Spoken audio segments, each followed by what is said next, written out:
नमस्कार, मी उमेश कुमार. TV9 मराठीत आपल्या सगळ्यांचं स्वागत आहे. आणि आज आपल्याबरोबर आहेत राष्ट्रवादी काँग्रेस पक्षाचे ज्येष्ठ नेते छगन भुजबळ.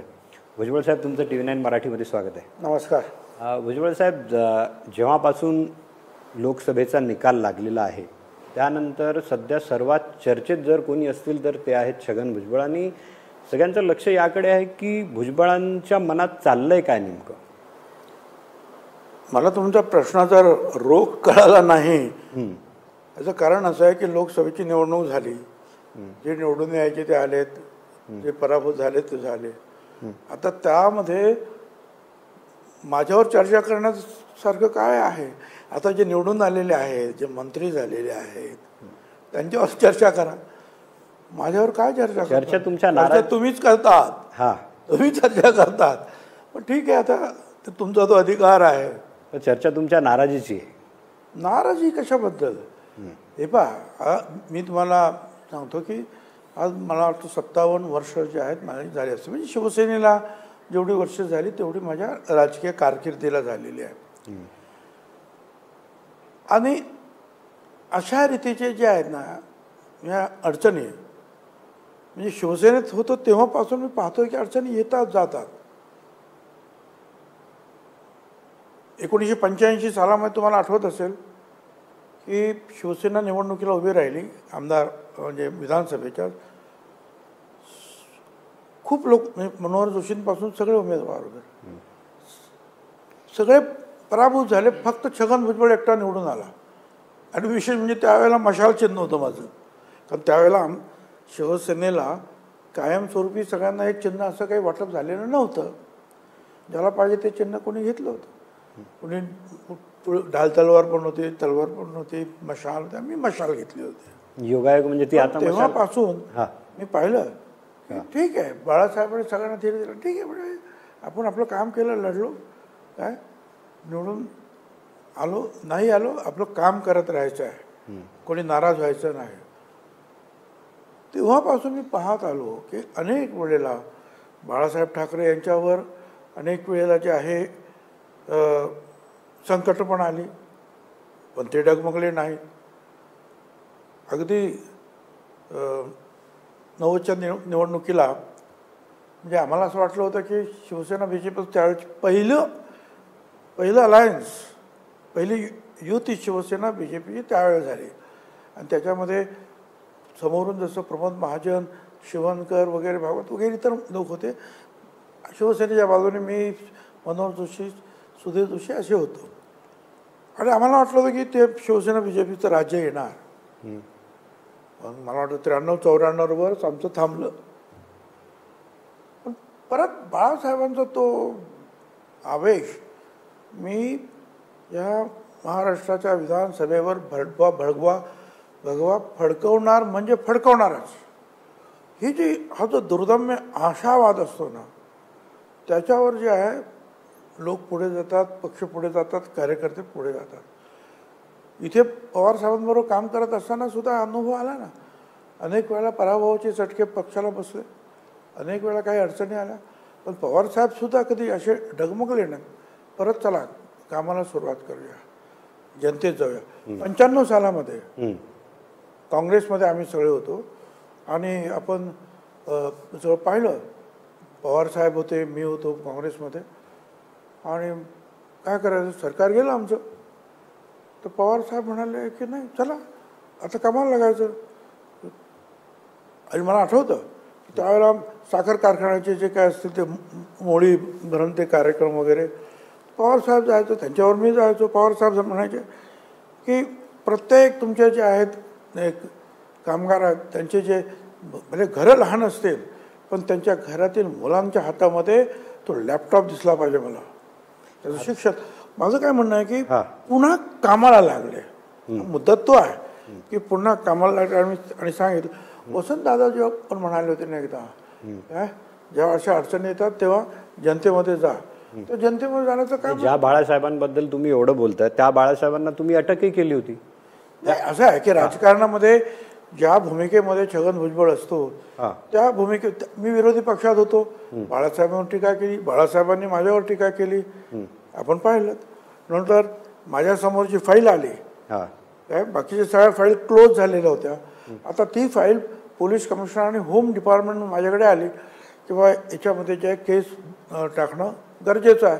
आणि त्याच्या अगोदर शिवाजी पार्कला ज्या वेळेला राष्ट्रवादी काँग्रेस पक्षाची स्थापना झाली त्या जाहीर सभेमध्ये आम्ही सांगितलं होतं की श्रीकृष्ण कमिशनचा जो अहवाल जो आहे त्याची आम्ही अंमलबजावणी करू. हे सगळ्यांनी उच्च रवानं सगळ्यांना सांगितलं होतं, जनतेला संबोधन केलं होतं की जे काय आहे त्याप्रमाणे जाऊ. आता माझ्यासमोर प्रश्न होता की पोलिसांनी आणि सगळ्यांनी लॉ ज्युडिशियरीने वगैरे फाईल दिली की यांना आपल्याला त्यांच्यावर केस टाकायला पाहिजे. आता मी नाही कसं म्हणू शकतो की ज्यावेळेला माझ्यापासून पवार साहेबांपर्यंत सगळ्यांनी सांगितलं श्रीकृष्ण कमिशनची अंमलबजावणी आम्ही करणार. हे त्यावेळेला जे तुम्ही 95 आणि 99 का तो कालावधी जो आहे तुम्ही बघा कसा आहे तो. त्याच्यामध्ये जे आहे ते अगोदर जो बॉम्बस्फोट झाला, दंगे झाले, त्याच्यावर श्रीकृष्ण कमिशन, त्याच्यामध्ये त्यांनी जे अनेक ठिकाणी काही गोष्टी नमूद केल्या होत्या त्याप्रमाणे केसेस सुरू होत्या आणि त्याप्रमाणे ते जावं लागलं. परंतु हेही लक्षात घ्या की त्यावेळेला आज सुद्धा MN सिंग जिवंत आहेत, पोलीस कमिशनर. त्यांना विचारा.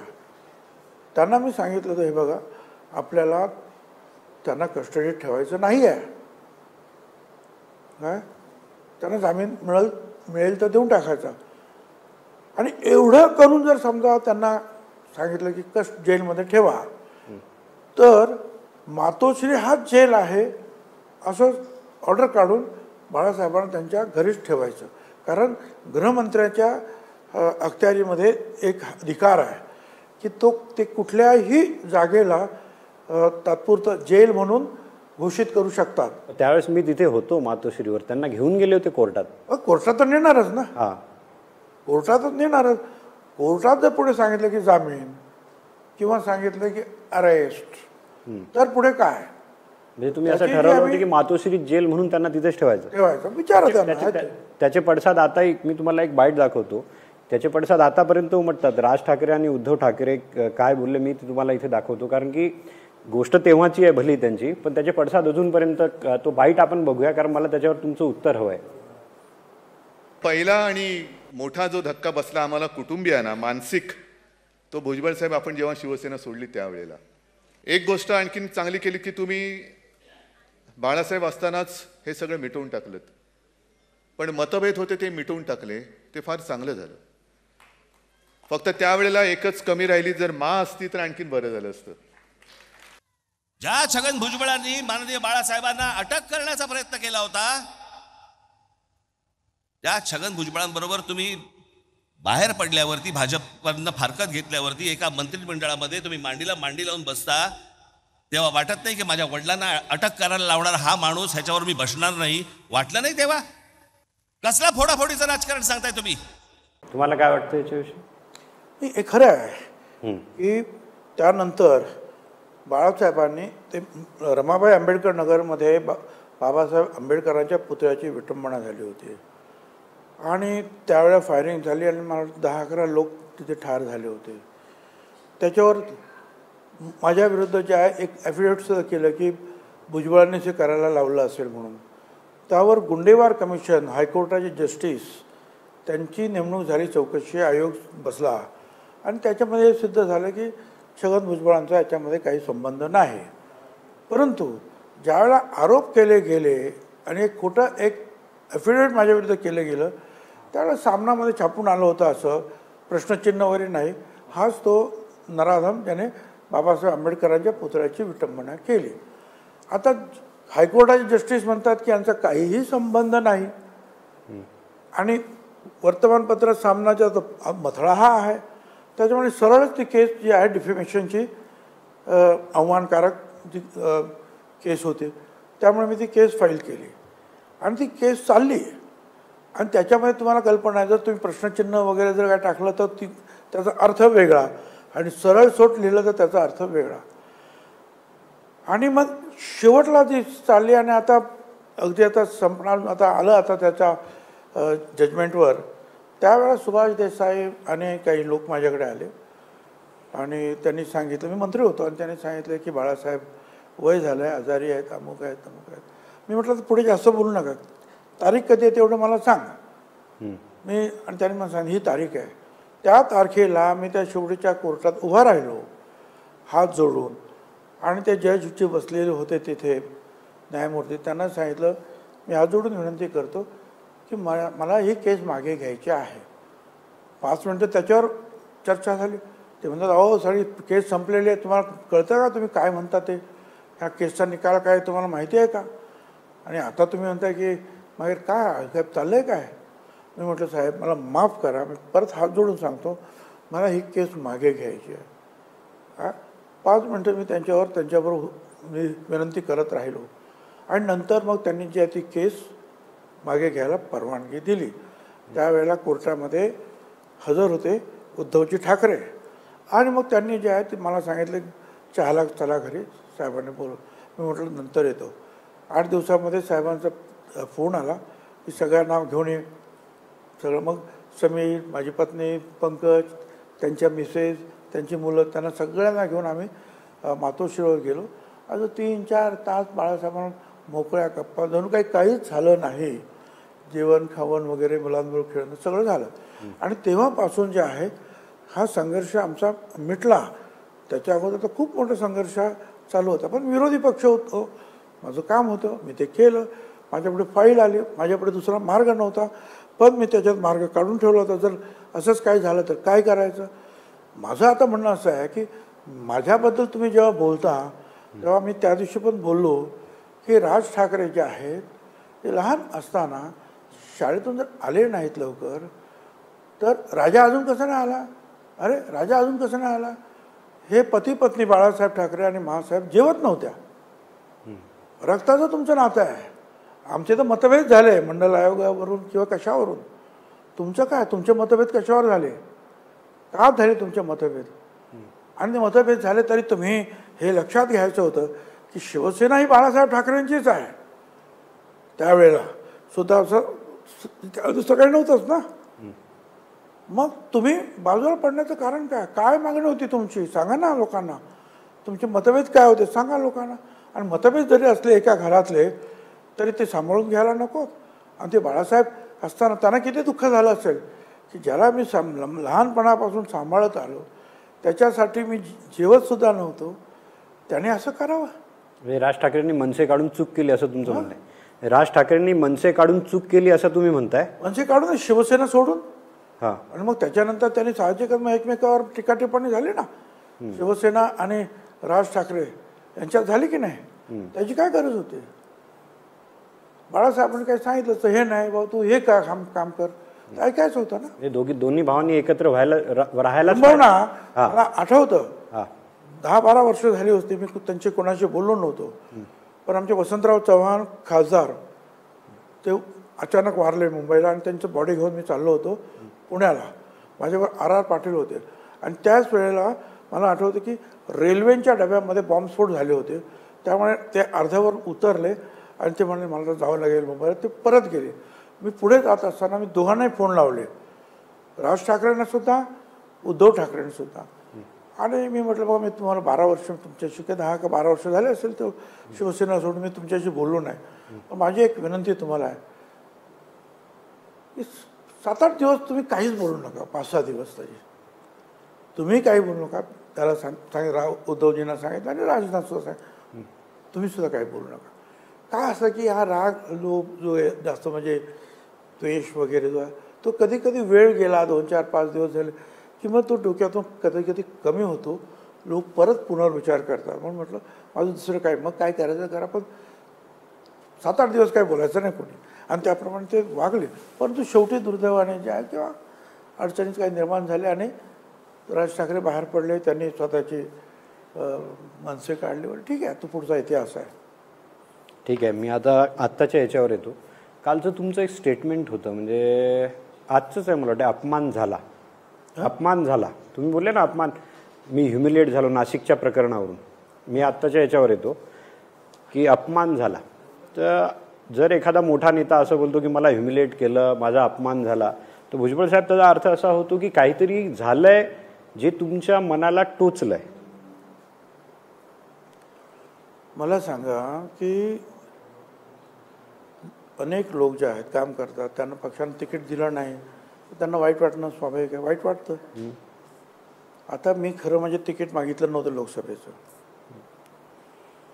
परंतु मला होळीच्या दिवशी प्रफुल्ल पटेल, अजित पवार तटकरेने बोलावून सांगितलं की भुजबळ तुम्हाला उभं राहायचं आहे, कारण रात्री 3 वाजेपर्यंत मीटिंग चालली होती अमित शहाकडे. फडणवीस आणि शिंदे आम्ही सगळेच होतो आणि ते अमित शहा साहेबांनी सांगितलं की नाशिकची ज्या चर्चा सुरू झाली त्याने सांगितलं, अजितदादा म्हणाले की आम्हाला सीट द्या, आम्ही समीर भुजबळ यांना उभं करतो, ते माझी खासदार आहे. तर अमित शाह मध्येच म्हणाले की नहीं वो नहीं, जो मंत्री कौन है वो मंत्री वहाँ खड़ा रहेंगे म्हणजे मी, असं तुमचं नाव त्यांनी घेतलं. शिंदे त्यावेळेला म्हणाले की बाबा ते आमची सीट आहे MP ची.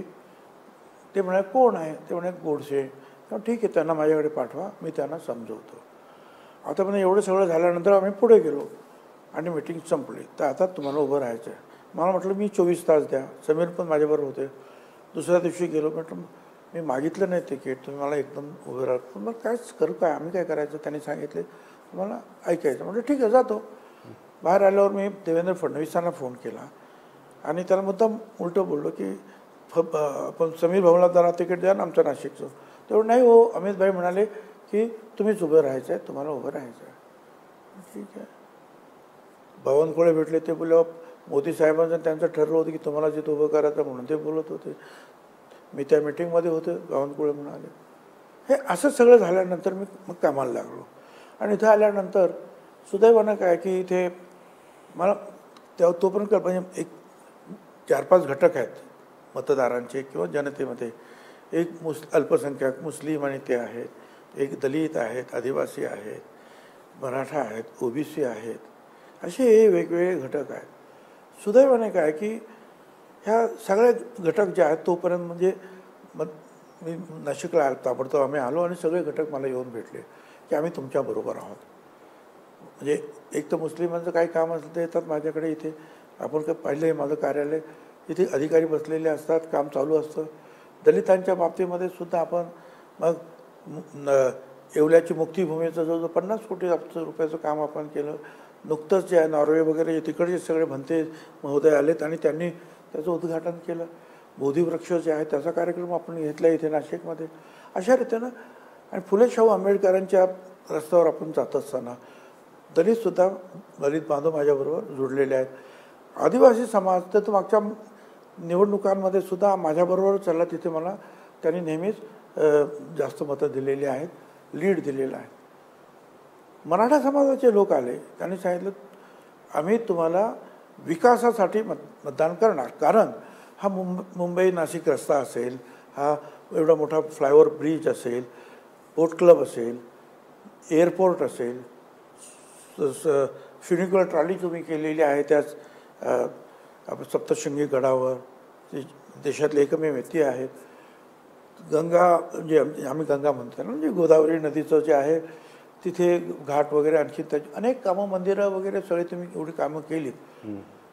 तो विकास आम्हाला पुन्हा एकदा सुरू करायचा. 10 वर्षामध्ये तो झाला नाही. आम्हाला तो विकास परत सुरू करायचा आहे आणि म्हणून आम्ही तुमच्या पाठीमागे राहणार. ब्राह्मण वृंद जे आहेत ते सुद्धा आले, अक्षता वगैरे टाकून मला आशीर्वाद देऊन गेले. म्हटलं ठीक आहे. तर सगळेच घटक जे आहेत स्वतःहून मला एवढं सांगतायत, तर मी एकदम तयार जोरात लागलो. आता फक्त जे आहे की अनाऊन्समेंट जी आहे नियमाप्रमाणे व्हायला पाहिजे.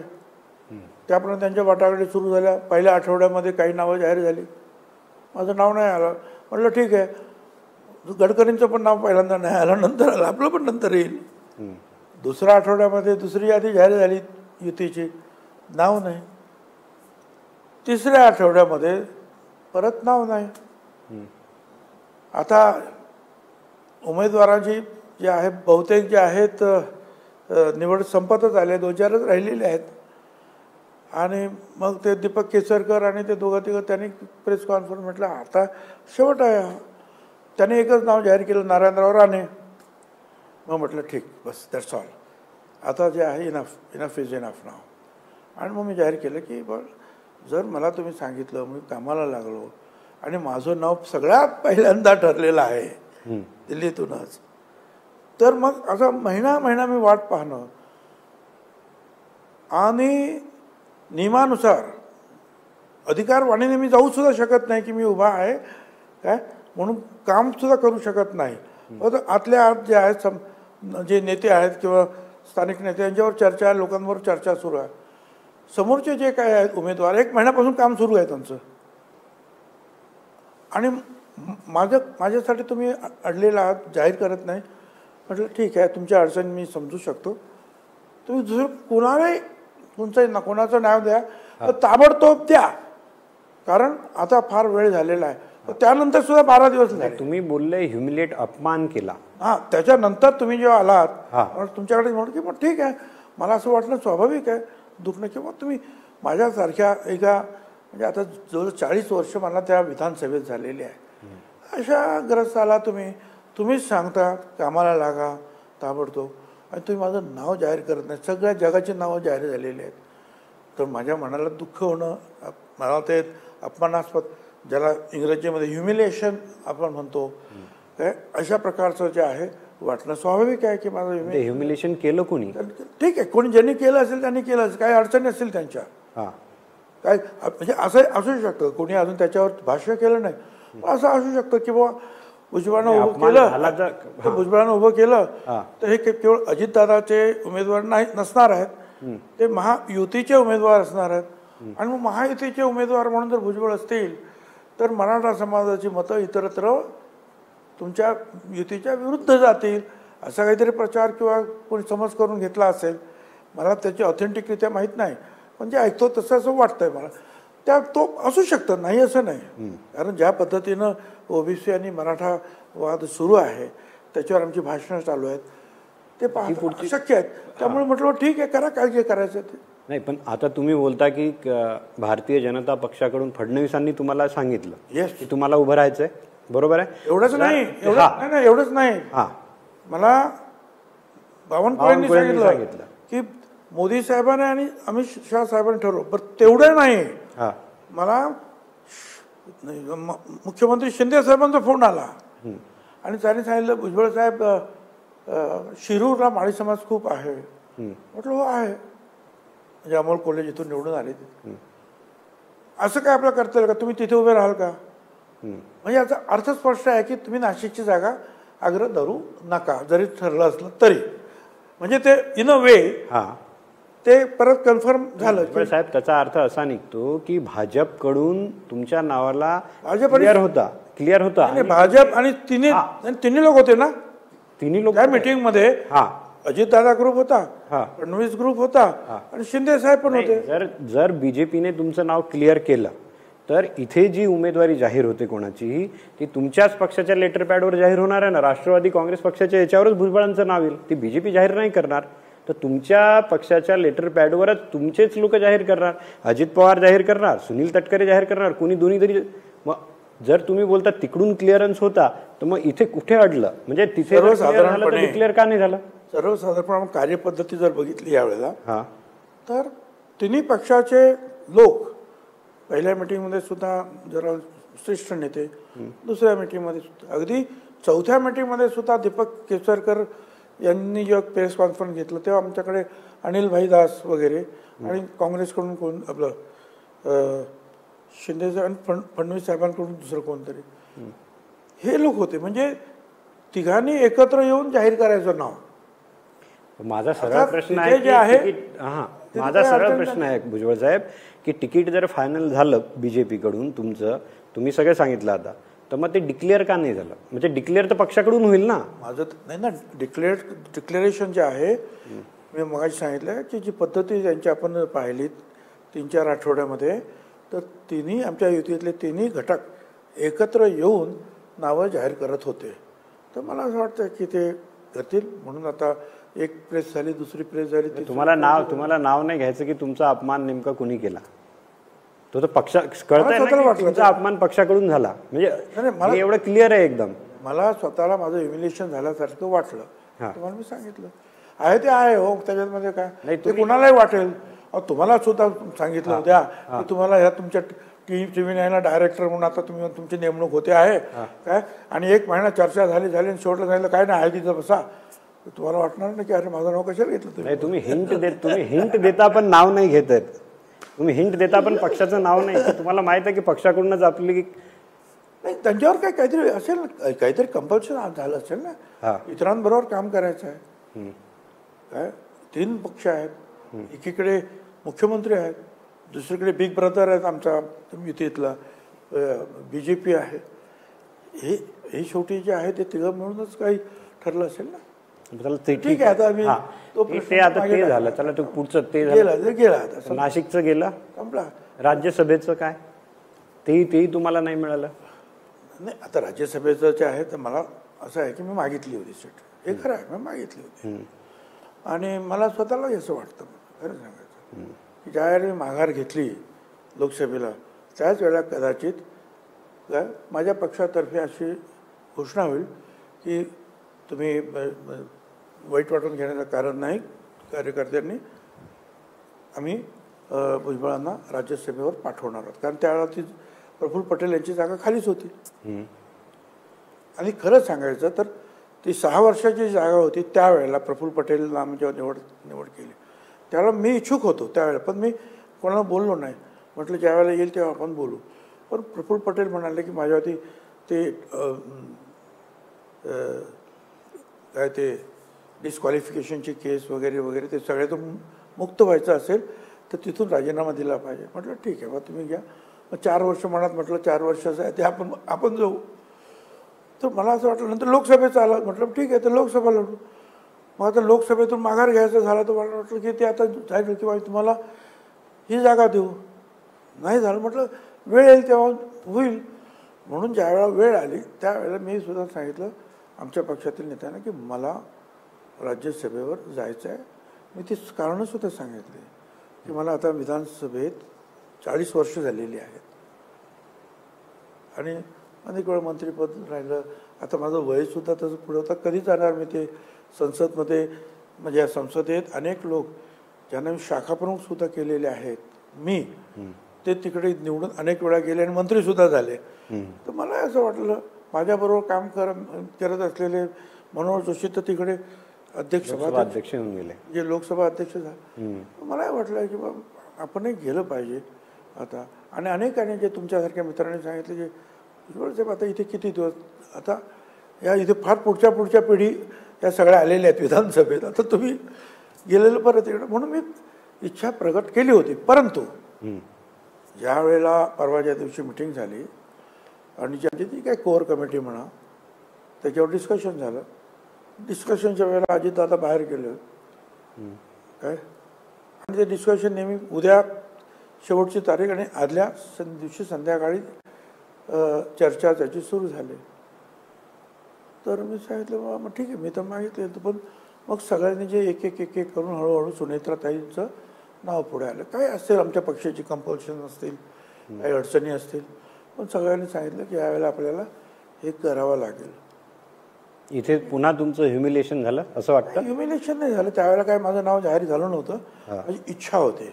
पहिल्या वेळेला जवळ त्यांनी सांगितलं होतं आणि त्यामुळे सगळीकडे नाव जग जाहीर झालं होतं. यावेळेला मी काही जग जाहीर झालं नव्हतं नाव, फक्त माझी इच्छा आणि माझ्यावर इतर काही लोक होते त्यांनी सुद्धा इच्छा प्रकट केलेली होती. आम्हाला असं वाटलं नव्हतं की असं काही की या जे काही मागच्या वेळेला म्हणजे प्रफुल्ल पटेलची मागची निवडणूक झाली त्यावेळेला सुद्धा काही लोकांनी इच्छा प्रदर्शित केली होती. ते सगळे होतेच रेसमध्ये, तर त्याच्यावर काहीतरी चर्चा होईल. पण अचानक हे नाव आलं आणि सगळ्यांनी त्याप्रमाणे सांगितलं की आपल्याला आता हे केलं तर चांगलं होईल. म्हटलं ठीक आहे. एवढे 2 वेळा होऊनही आता सध्या छगन भुजबळ नाराज नाहीत. नाराज कसला? आता असं आहे की आता मी तुम्हाला सांगितलं एवढ्या वर्षाचं या राजकारणामध्ये अनेक वेळेला आपल्याला वाटतं की आता ही आपल्याला संधी मिळेल, पण ती संधी हातातून निघून जाते. कधी असे वाटतं आता आपण मुख्यमंत्री होऊ शकतो, पण संधी हातातून निघून जाते. कदाचित आपलेच निर्णय चुकीचे असतात, आणखीन तरी काहीतरी घटना घडत असतात. परंतु आपण सिनियर आहोत, आपण योग्य आहोत त्या पदाला सुद्धा, तरीसुद्धा आपण जाऊ शकत नाही. आता काय कुणावर नाराज व्हायचं? नाराज नाही तर मग तुम्ही काय बोलता की काल तुम्ही बोले मेरे दिल में क्या दर्द है तुमको क्या पता? आता हे तर ठीक आहे ना, की असं आहे की मगाशी मी तुम्हाला सांगितलं, मी बाळासाहेबांबरोबर राहिलो, मी शरद पवार साहेबांबरोबर राहिलो. अनेक वेळेला हे असे उचढ उतार आले, त्यावेळेला त्यांच्या मनामध्ये सुद्धा हा दर्द किंवा हे दुःख असणार, पण ते परत मजबूतीने उभे राहिले. त्याने काय दर्द आहे? काल नाही का, काल बोलता बोलता तुम्ही बोलले म्हणून मी तुम्हाला विचारतो की शिकवण तर मला दर्द आहे, म्हणजे काय दर्द काहीतरी शिकायला तर पाहिजे. तुम्ही शिकलोय ना त्यांच्यापासून, हे सगळं सहन करायचं आणि पुढे चालायचं. नाही मग दर्द सांगणार नाही तुम्ही, तुम्ही बोलले ना क्या दर्द है. परत एकदा प्रयत्न करायचे, कधीतरी येईलच, कधीतरी ती वेळ येईल आणि सगळ्यांनाच वाटेल की नाही आता तर भुजबळच केलं पाहिजे म्हणून. जर भुजबळ नाराज नाही आहेत तर मग भुजबळांची भूमिका ही महायुतीत असतानाही महायुतीच्या विरोधात का असते बऱ्याच वेळा? कोणी सांगितलं तुम्हाला? आहे ना, मी तुम्हाला 2 उदाहरणं देतो. महाडमध्ये जेव्हा आव्हाड गेले संविधानाच्या ह्याच्यात, भाजपने त्यांच्या विरोधात पूर्ण दिवस आंदोलन केलं, 1 दिवस त्यांनी केलं, पण तुम्ही त्यांची पाठराखण केली. म्हणजे महायुतीत राहूनही तुम्ही त्यांची पाठराखण केली आणि युती धर्म पाळला नाही. तर जेव्हा जेव्हा अलीकडच्या समता परिषदेच्या मोठ्या रॅलीज झाल्या, काढून पहा, प्रत्येक रॅलीजमध्ये मनुस्मृतीचं पुस्तक जाळण्याचं काम मी केलेलं आहे. प्रत्येक रॅलीच्या सुरुवातीला ते आमचं उद्घाटन व्हायचं. आता ज्या वेळेला असं ठरलं होतं की नाही माहीत नाही, पण वर्तमानपत्रामध्ये सुरू झालं की मनुस्मृतीचा जे श्लोक अमुक तमुक तमुक हे सगळं काय तर शालेय शिक्षणामध्ये येतं वगैरे असं काहीतरी चाललं होतं. त्यामुळे मी पण सांगितलं बाबा हे मनुस्मृती वगैरे जे काय हे आम्हाला काय मंजूर होणार नाही, हे होता कामा नये. आता विरोधी पक्षात असल्यामुळे ते त्याच्यावर आवाज उठवणार आणि त्याप्रमाणे जितेंद्र आव्हाड मुंबईवरून तिकडे 14 तळावर गेले 4-5 तास. काय ते त्याच भावनेने गेले की आपल्याला मनुस्मृतीचं दहन करायचं आहे, त्या पुस्तकाचं दहन करायचं. ती भावना चांगली होती. तो कार्यक्रम त्यासाठी होता. तो कार्यक्रम काय बाबासाहेब आंबेडकरांचे फोटो फाडण्याचा कार्यक्रम नव्हता. तो कार्यक्रम होता मनुस्मृतीला विरोध करण्याचा कार्यक्रम होता. परंतु अनवधानाने कोणीतरी त्या जे उलट सुद्धा पोस्टर्स काय दिले सगळ्यांच्या हातात आणि ते फाडले गेले. ताबडतोब जितेंद्र आव्हाड यांनी जे आहे अतिशय मनापासून जे माफी मागितली. पण नंतर काय झालं की तो जो फोकस होता की मनुस्मृती शिक्षणामध्ये नको आमच्या, तो फोकस डायव्हर्ट व्हायला लागला आणि जितेंद्र आव्हाड याच्यावर फोकस गेला की जितेंद्र आव्हाडने बाबासाहेब आंबेडकरांचा अपमान केला. बाबासाहेब आंबेडकर, अरे पण मी म्हटलं मग ते मनुस्मृतीचं काय, त्याच्यावर बोला ना.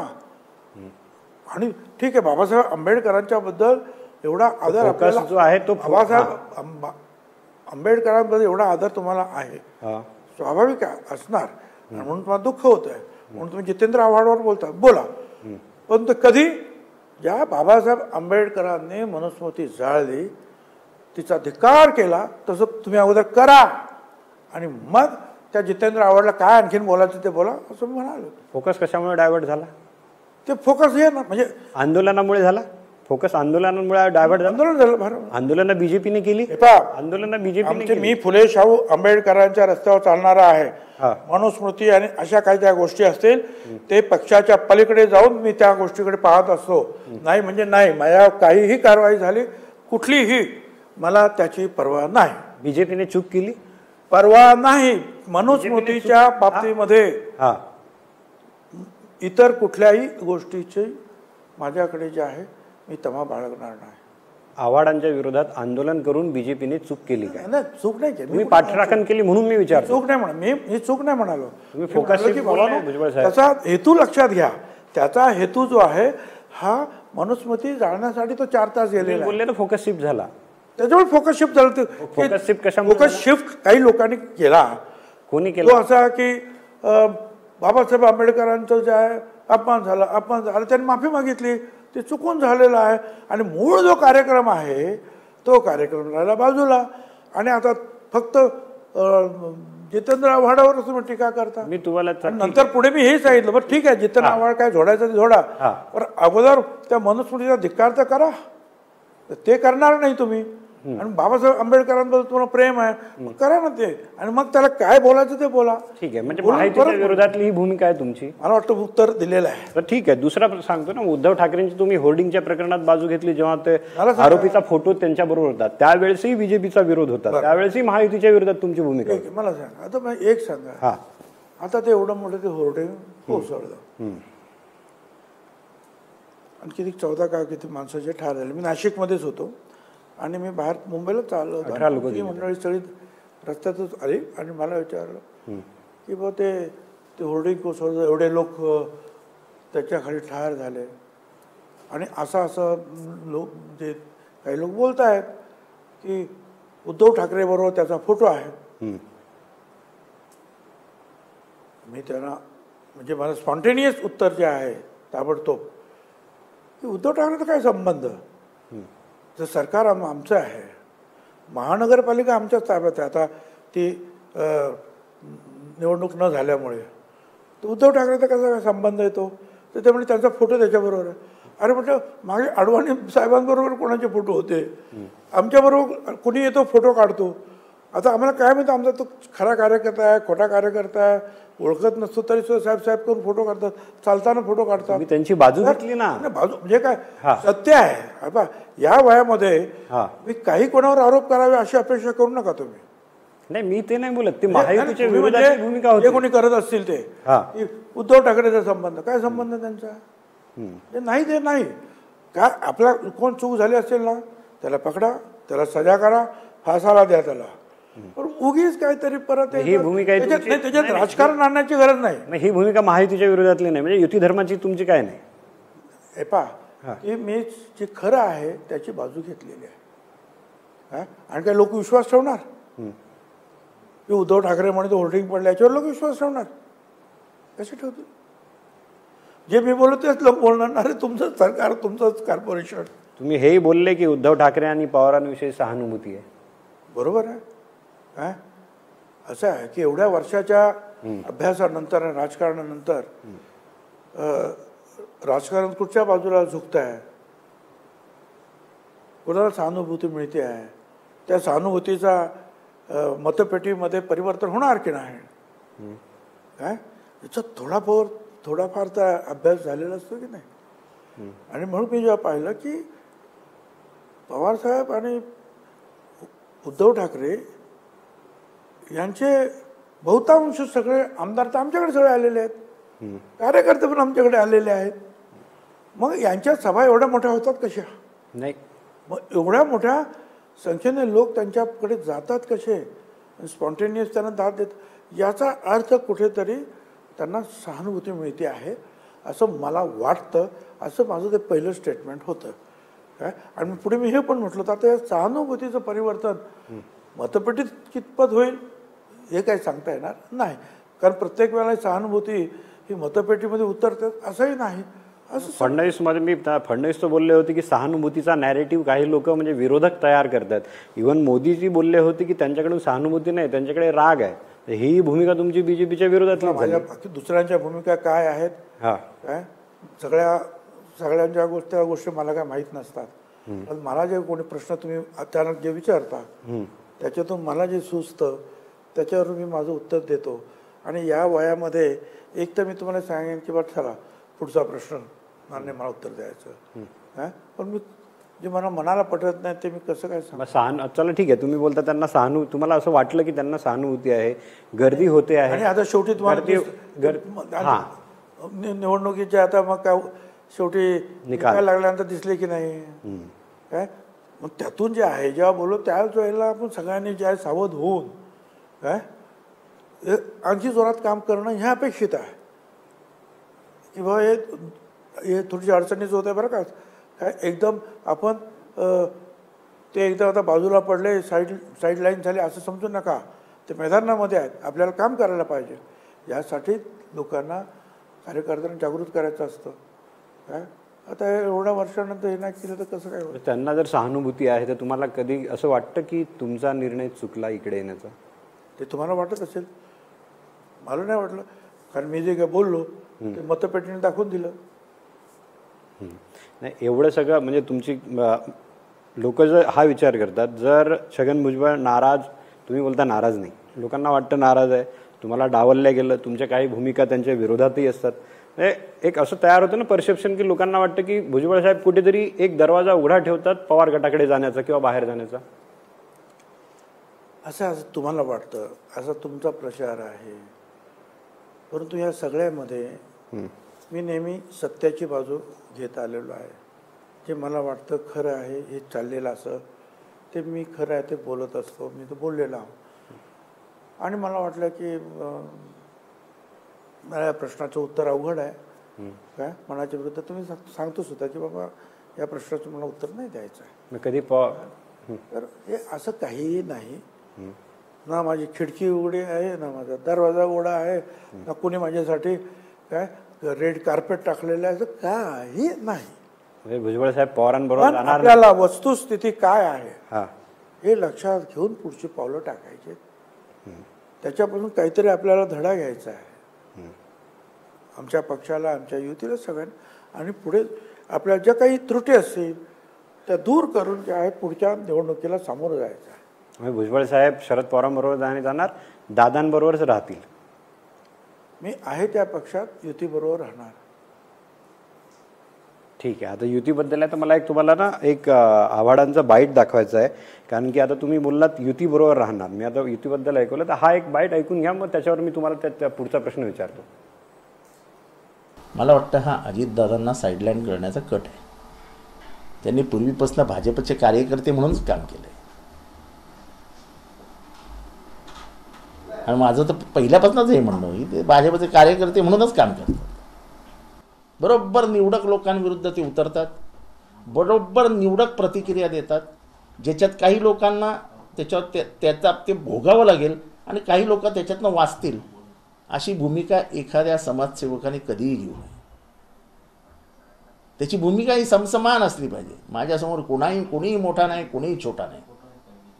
यांचं हे म्हणणं, हां मी सांगतो तुम्हाला, त्यांचं जे म्हणणं होतं की जे काही आता RSSच्या मुखपत्रात जे काही आलेलं आहे, शारदांनी लिहिलेलं होतं की दादांना घेऊन, मुखपत्रात आलं म्हणा ना, त्यांच्या तोंडी वगैरे सांगलं काय ते सांगा, मुखपत्रात आलं ते बरोबर आहे. दादांना घेऊन बीजेपीची ब्रँड व्हॅल्यू कमी झाली, म्हणजे हा दादांना घेरण्याचा सगळीकडून एक प्रयत्न आहे.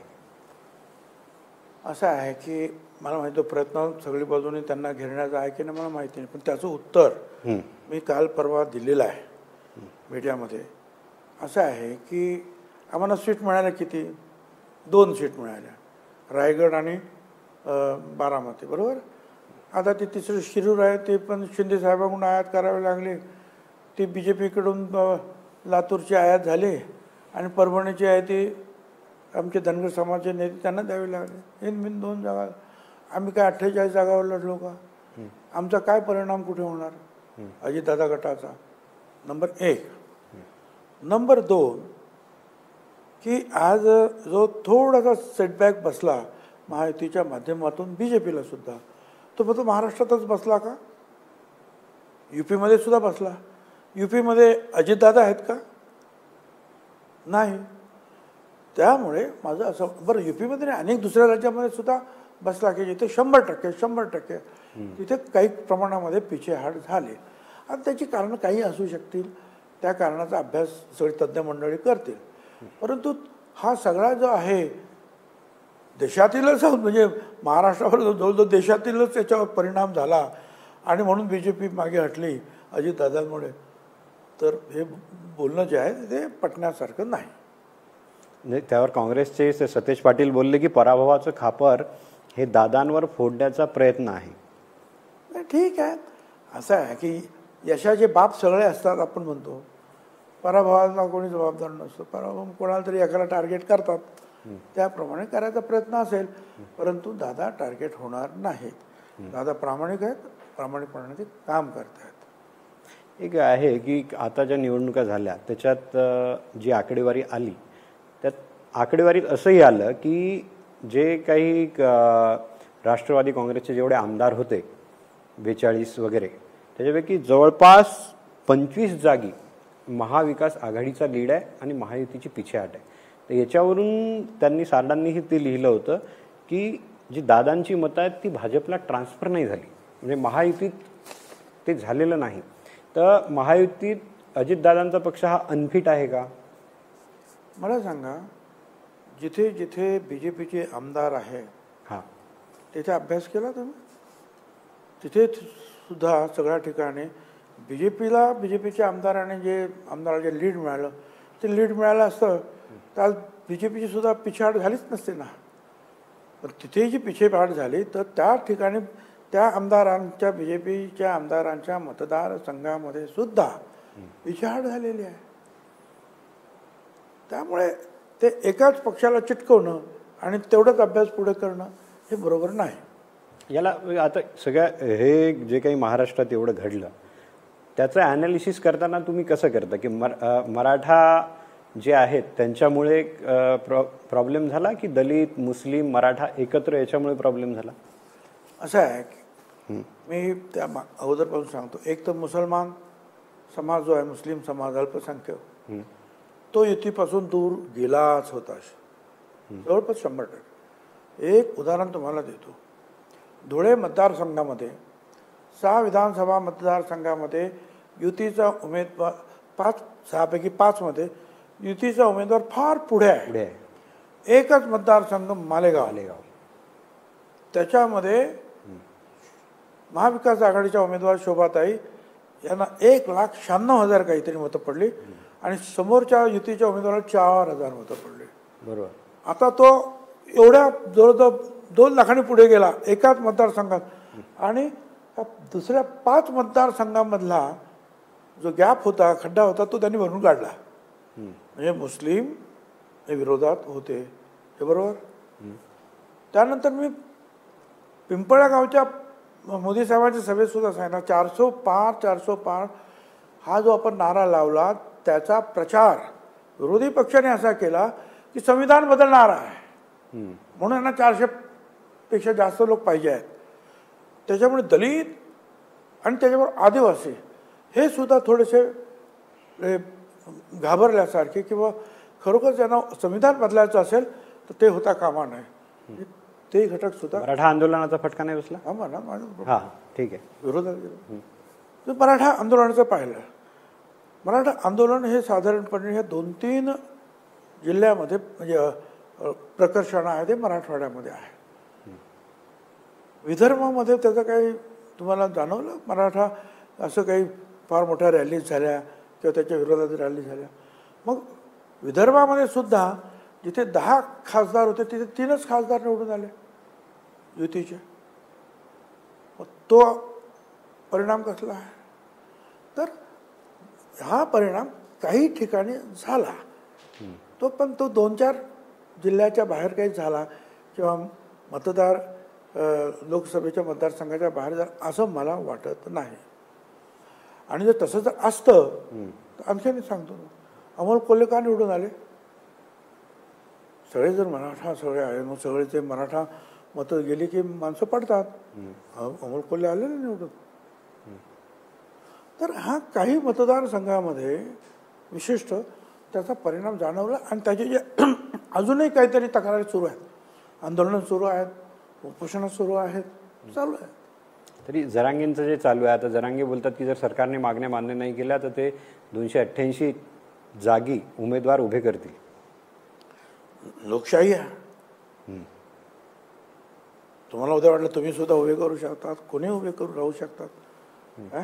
आणि चांगली गोष्ट आहे, त्यांचा कॉन्फिडन्स आहे, त्याच्याबद्दल आपण त्यांचं स्वागत केलं पाहिजे आणि त्यांनी ते उभे केले पाहिजेत. 288 आणि किती ताकद आहे त्यांची दाखवून दिली पाहिजे महाराष्ट्राला आणि देशाला सुद्धा. नाही, मग येवल्यातही उभा राहील तुमच्या विरोधात उमेदवार? अवश्य, स्वागत आहे. ठीक आहे भुजबळ साहेब, तुम्ही आमच्याशी बोललात आणि खूप फ्रँकली बोललात, त्याबद्दल खूप खूप धन्यवाद. नमस्कार.